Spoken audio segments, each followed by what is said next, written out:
My name is Peyton Tassinger, and in this presentation I will be talking about the recent breakthroughs in the effects of fetal alcohol exposure.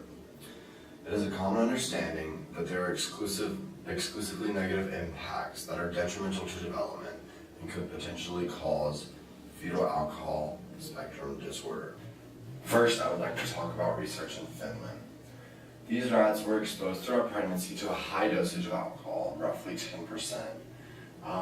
This displayed genetic and physical abnormalities, such as genetic menthalase and non-coding RNAs, changing in phenotype, hippocampus enlargement, decreased volume in the olfactory bulb, as well as other physical abnormalities to the body and face.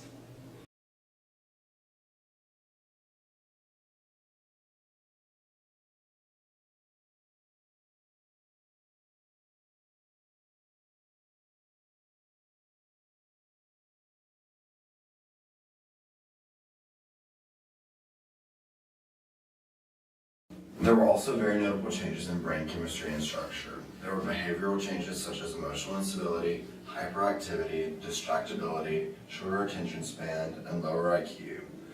These results varied among genders, and many of the male rats experienced externalized aggression and internalized anxiety.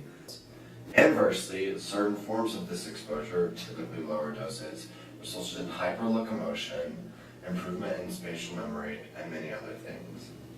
Hyperlocomotion being the ability to move freely and at advanced rates. A majority of studies relate to high-dose exposure only, and this is extremely problematic because we are only seeing one side of the situation.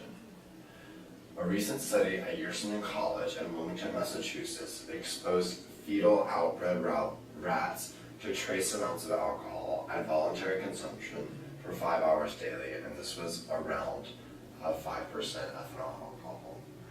Female rats were euthanized towards the end of their pregnancy, and the embryos lactokine, being a protein carrier showed signs of increased lactokine is expressed at high levels by neurons, mostly in the forebrain structures such as the hippocampus, amygdala, cerebral cortex, and the thalamus. And fetal and maternal weight increased throughout the duration of the pregnancy. This shows the necessity for further research in this field because there could be potentially advantageous impacts that we are missing out on as a human race.